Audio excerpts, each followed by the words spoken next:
Bonjour les amis, ça y est, la semaine 9 est enfin terminée. Alors cette semaine, c'est une semaine où on fait du jus, on fait juste tourner les jambes mais avec un rythme un peu plus soutenu. Il n'y a pas d'accélération dans les montées, il n'y a pas de cadencé, il n'y a pas de sortie longue. C'était 3 sorties de jus avec une séance de PPG. Je vous donne rendez-vous juste après les quelques petits montages que j'ai fait, dont un petit urban trail de nuit dans un petit décor très sympathique. Allez, à tout de suite. Bonsoir et bienvenue dans la 9e semaine de cette préparation complètement folle. Il fait nuit, c'est pas le matin, c'est le soir. Et je me suis dit, moi j'adore courir la nuit. Et là je me fais un petit urban trail. J'ai lu un magazine de trail et il y avait une préparation urban trail. J'ai dit tiens, et ben je vais faire ça parce que près de chez moi, il y a un petit côté médiéval avec plein de marches. Donc on va se taper le dénivelé dans les marches. Et là je fais le tour du plan d'eau local qui est éclairé pour l'instant. Et voilà. Et ça fait plaisir. Les sensations sont très bonnes après la course de la semaine passée, à visualiser dans la vidéo de la semaine 8. Et là je vais juste dérouler 1 heure, 1 heure et demie. Juste comme ça. Et faire monter un peu le cardio dans les montées, c'est tout. Je vous laisse et j'essaie de vous montrer un peu les beaux paysages de nuit près de chez moi. Allez, à tout de suite. Moi je peux pas m'empêcher. Je voulais rester 100% macadam ce soir. Je vois un petit chemin qui passe entre les champs. Ben je le prends.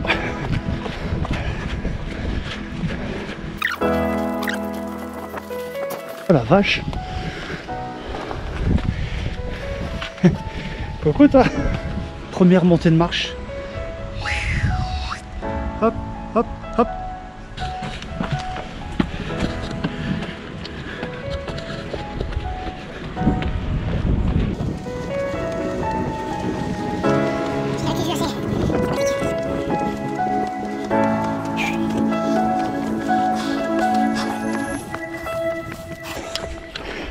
Allez.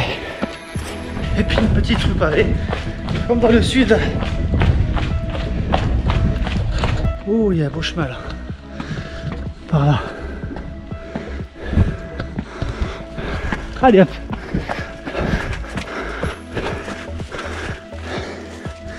Ouais, je connais là.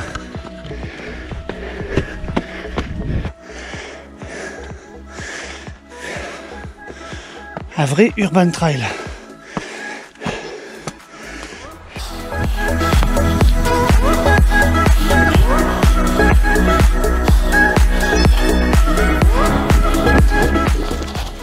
Cette ville regorge de chemins assez incroyables. C'est pas dingue ça?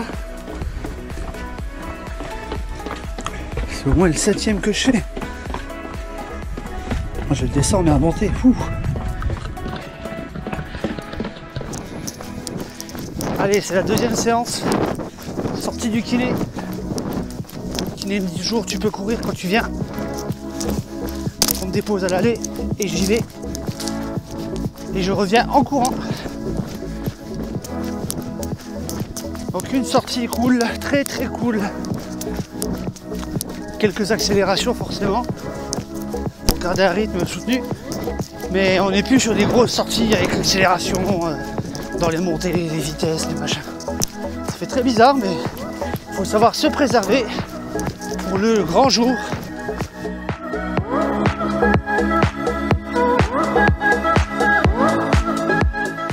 Ça y est, nous sommes à la fin de la 9e semaine. Dans une semaine exactement, je vais faire la sortie de 80 km et 4000 de dénivelé. Je vais vous donner la clé pour réussir votre préparation mentale. Parce qu'il ne faut pas se pointer le jour J et puis faire comme si de rien n'était. Allez hop, on démarre et puis c'est parti. Si vous avez une réticence, des petites angoisses, des choses comme ça, c'est 2 semaines, voire 10 jours avant qu'il faut le faire.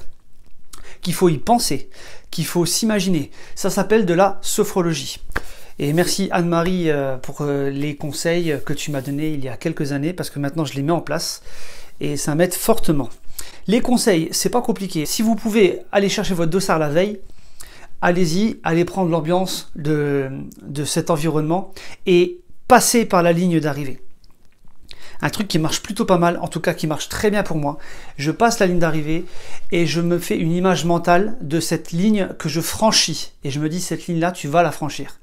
Et cette image mentale, elle va m'aider à passer les moments qui sont très difficiles dans la course à pied, dans le trail.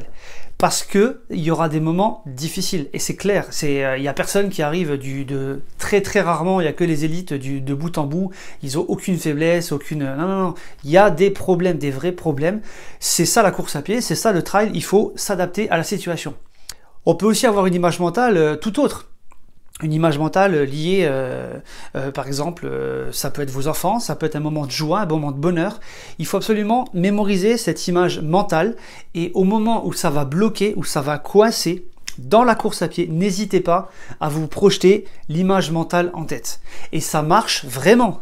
Soit vous essayez et vous faites votre propre avis, soit vous dites ça marche pas et vous passez à côté d'une astuce vraiment top. En sophrologie, dans le domaine sportif, ils font ça. Donc pourquoi ne pas le faire pour nous? C'est pas quelque chose qui est inaccessible. Si maintenant vous savez qu'à l'avance que ça va être dur, tant mieux. Mais si vous ne vous attendez pas à des difficultés, préparez-vous aussi à ça. Dites-vous, voilà, je sais que les difficultés vont arriver, je sais pas quand, mais quand ça arrivera, je serai prêt. Et je me mettrai cette image en tête. Et le but, de vous donner une motivation positive à ce moment précis. Un exemple tout bête, quand il y a une montée, vous regardez la montée et vous vous dites « je me vois en haut de cette montée ». Et ça peut paraître très bête comme ça, mais franchement, essayez dans l'entraînement déjà, et vous vous voyez en haut de cette montée. Ça s'appelle de la sophrologie, c'est pas compliqué, c'est de la mise en place mentale. Donc dès 10 jours avant, 2 semaines à 10 jours avant, imaginez-vous dans la course, dans les moments de joie, les moments de difficulté, les ravitaillements. Imaginez-vous comment vous allez changer vos vêtements. Imaginez-vous, tous les petits détails font leur importance. Les préparateurs mentaux forment les athlètes à la rééducation mentale aussi. C'est pas pour rien, c'est parce que quand on imagine les mouvements, les choses, les séquences, le jour où on les applique, on a beaucoup plus de facilité à les mettre en place. Donc n'hésitez pas à vous servir de ça et essayez voir. Quand j'ai fait ces 50 km, enfin ces 60 km, c'est exactement ce que j'ai mis en place. J'avais tout planifié. Bien sûr que rien ne se passe vraiment à 100% comme on l'a prévu, mais vous pouvez tout à fait commencer à mettre des séquences en place dans votre tête. Et ça passera forcément mieux. Partez du principe que vous allez peut-être avoir des difficultés. Il vaut mieux partir avec des schémas dans la difficulté que être trop confiant. Si vous partez trop confiant et qu'il y a un moment de dur, que vous n'êtes pas préparé, que vous n'avez pas cette image mentale, voire ce mot, un mot qui porte une puissance, un mot positif. Et vous pouvez coupler ce mot positif à cette image. Mettez tout ça en place et vous verrez, quand vous allez franchir la ligne d'arrivée, vous allez dire c'est pas croyable, il y a des montées, je pensais pas y arriver, et le fait d'avoir cette image, ça m'a projeté vers l'avant, ça m'a projeté vers l'objectif suivant. Ou tout simplement commencer à découper le tronçon de votre course. Par exemple, vous faites un semi-marathon, dites-vous, ok, je fais 4 fois 5 km. Et arrivé au premier ravito, 5 km, au deuxième, 5 km, et ainsi de suite. Moi, pour le coup, Patrick, il a prévu, Patrick, notre coach sur la prépa dans son ensemble, il a prévu le programme de la course à pied en plusieurs étapes. Et dans chaque étape, il a fait des boucles. Ça va nous aider à nous projeter, en dire voilà, ok, on fait la boucle 1, ensuite la boucle 2, ensuite la boucle 3, et ainsi de suite. Étape 1, étape 2. Là, il y a un mur, là, il y a une descente, là, il y a une difficulté, là, on va se ravitailler, là, on va se changer. Donc tout ça, il faut l'imaginer, c'est un protocole. Donc, n'hésitez pas à mettre en place votre protocole. Ça peut marcher sur les autres, mais pas sur vous. Il faut tester sur le terrain. Tout ce que vous voulez faire le jour J, il faut le tester sur le terrain. Personnellement, l'image mentale, moi, ça marche du feu de Dieu. La sophrologie, c'est vraiment quelque chose à mettre en place 10 jours avant. Sur ce, je vous dis à la semaine prochaine. Moi, je m'en vais, je vais m'apitoyer sur mon sort parce que je vous dis tous les conseils, mais quand même, il y a les foins derrière. Les foins et l'excitation. Mais bon, c'est comme ça, c'est la vie, on avance. Faut sortir de sa zone de confort. À chaque fois que vous sortez de votre zone de confort, vous découvrez un univers complètement différent et vous vous rendez compte que c'est accessible. Donc, sortez de votre zone de confort et faites-vous plaisir tout simplement. Allez, ciao!